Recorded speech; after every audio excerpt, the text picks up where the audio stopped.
Deux dirigeants qu'on s'ouvrira ça donc évidemment à partir de 15h sur LCI. Merci beaucoup Fabrice. Il est 8h19 très précisément sur LCI. On accueille sur ce plateau Yannick Ténési du syndicat national des pompiers professionnels de France. Merci beaucoup d'être avec nous. On va parler des incivilités auxquelles les pompiers sont confrontés, des pompiers agressés par les gens qu'ils viennent sauver, des véhicules d'intervention volés pendant vos interventions. Et ces incivilités sont devenues fréquentes. Les services de secours, déjà en grève pour réclamer plus de moyens, font part de leur colère. On fait le point avec ce sujet d'Yael Chambon. Et on analysera tout ça ensemble juste après. En septembre dernier, une femme appelle les pompiers pour une intervention dans le Val d'Oise. Son fils est en pleine crise de schizophrénie. À leur arrivée, l'homme poignarde mortellement un des deux pompiers venus à son secours. Noël 2015, dans un quartier populaire d'Ajaccio, les pompiers sont appelés pour éteindre un feu. C'est en fait un guet-apens. Des dizaines de jeunes les attaquent. Ça fait peur de voir arriver des gens cagoulés avec des tiges en fer, des clubs de golf. Oui, ça fait peur. En 10 ans, le nombre d'agressions de pompiers a été multiplié par 3. 2813 agressions en 2017, c'est 23% de plus qu'en 2016. Face à cette augmentation de la violence, les pompiers réclament plus d'effectifs. Des pompiers qui se sont mis en grève, notamment pour protester contre ce manque d'effectifs. Si depuis 2012, leur nombre est stable, ils réalisent 400 000 interventions de plus qu'il y a 7 ans. Donc ce genre de cas de figure, ces vols, ces agressions, vous en tant que pompier, c'est quelque chose auquel vous êtes confronté régulièrement ? Oui, tous les sapeurs-pompiers de France sont confrontés très régulièrement aux agressions, aux incivilités. Les agressions sont la plupart du temps verbales. Toutefois, les agressions physiques sont également en hausse, avec des dégradations de matériel, des coups portés sur tous les sapeurs-pompiers. Donc oui, c'est quelque chose qu'on vit très régulièrement. Comment vous expliquez cette augmentation des violences, cette défiance grandissante envers les pompiers ? C'est sociétal en fait. La première des réponses, c'est que la société devient de plus en plus violente. Les sapeurs-pompiers, qui restent quand même le métier le plus aimé de France, ne sont pas à l'abri, comme tous les autres fonctionnaires, d'une manière générale, comme tous les corps de métier, ne sont pas à l'abri des agressions.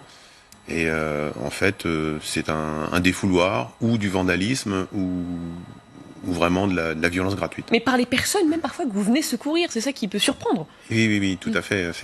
En fait, vous avez plusieurs personnes qui peuvent vous agresser. Vous avez la victime elle-même qui peut vous agresser parce qu'elle est dans un état second. Vous pouvez avoir également les proches de la victime parce que vous n'êtes pas intervenu assez rapidement. Ou de l'entourage, quelqu'un qui n'a rien à faire ici, qui d'un seul coup vient mettre son nez dans l'affaire et puis qui décide de nous agresser. Oui, ça arrive. Marie-Ève. Qu'est-ce qu'ils vous reprochent, les gens? Parce qu'on comprend, entre guillemets, l'agressivité par rapport aux forces de l'ordre. On sait qu'il y a des relations antagonistes dans certains endroits, mais les pompiers, qu'est-ce qu'ils vous reprochent? D'avoir un uniforme? Ils vous prennent pour des représentants de l'ordre aussi? Il n'y a plus l'image sacrée d'autrefois? Non, l'image sacrée... Pour nos agresseurs, il n'y a plus l'image sacrée. Pour le reste des Français, heureusement, il y a encore cette image sacrée de l'uniforme de sapeur-pompier. Ce qu'ils nous reprochent, je serais bien curieux de leur demander, en fait. Mais en parole, qu'est-ce qu'ils vous disent quand vous parlez d'agression verbale? Les propos injurieux, c'est du classique dont je vais vous passer les mots ici. Mais donc vous n'expliquez pas, finalement? Non, je n'explique pas. Pour moi, la première des causes, surtout pour ce qui est le plus visuel, et pas forcément le plus fréquent, mais le plus incompréhensible, c'est les guet-apens. Et ça, dans les guet-apens, qui sont calculés, qui sont programmés, on vous appelle, on met un feu de poubelle quelque part, les pompiers arrivent, et puis c'est le caillassage en règle.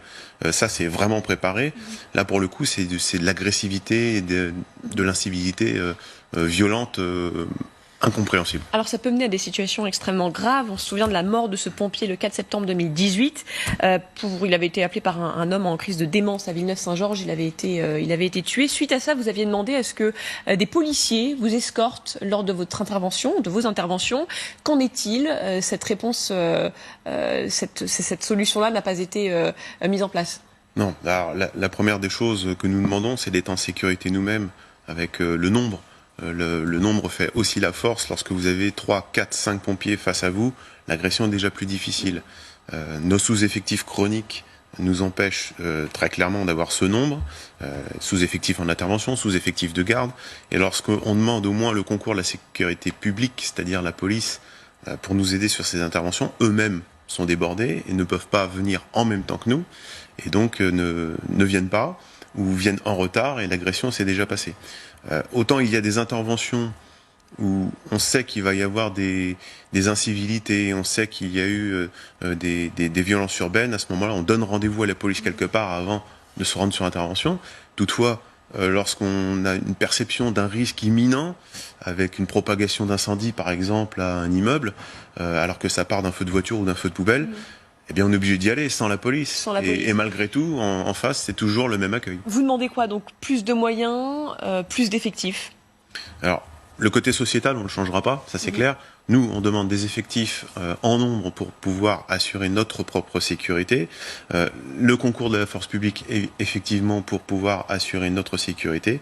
Et après, si j'ose dire, lorsque les agressions ont eu lieu, que la justice passe et que les peines soient sévères. C'est pas le cas? C'est pas toujours le cas.